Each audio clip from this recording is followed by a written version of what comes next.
Hello! Ayan, mag-Book of Bazaar haul na tayo. Mga prices nito, mga nasa 800 yen lang. More or less. So, and bumili ako ng ganito. Ang dami ko nabili. 1, 2, 3, and then 4. Yan. Pero sa iba-iba ko yan. Diba, nagtatlong Book of Bazaar nga ako. So, nabili ko siya sa magkakahiwalay. Tigi 880. Actually, 800 lang kung makaka-tax free. Pero hindi nga ako lagi nakaka-tax free. Kasi nga, 4 items lang yung binibili ko. So, yun. So, 880 each. 4. Mga ano lang yun, pang cover up pag nasa-swimming. Binilan ko na yung mga kapatid ko, tsaka nanay ko. Ayun. Tapos, itong, this one, nasa 880 yen din. 880 yen. Tapos ito din, 880 yen, pero 50 off. So parang nasa 440 lang siya. Wala pa 200 pesos. Yung book off pala, ano to minsan makakahanap ka ng mga, brand new pa na may tag pa talaga hindi pa nagagamit. Pero madalas, karamihan, mga second hand.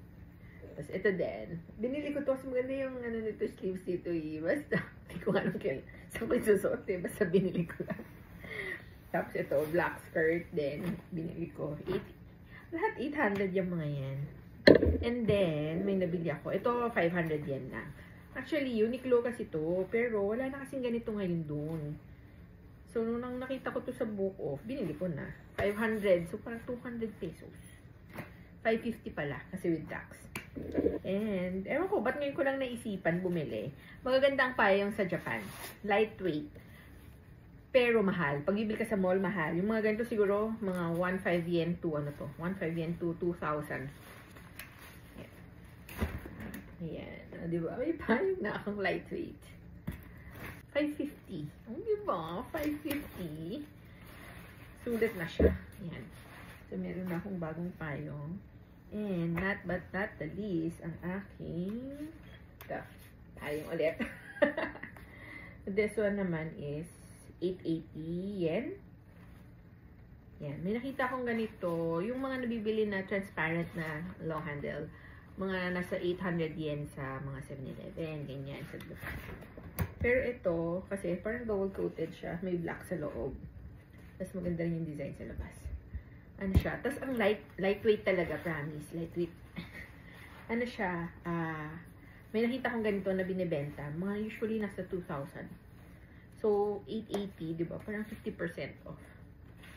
So, yun. Yan lang yung mga nagpamili ko sa book off. Kasi usually, ang book off bazaar, kasi may mga different kind of book offs.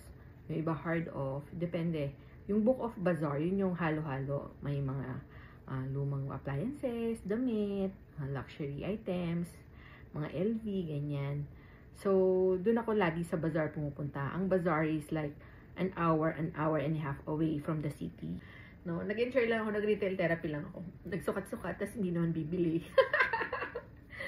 Ayun, nagtingin-tingin ng mga luxury na second hand. Yeah. Pero hindi talaga hindi talaga para sa akin.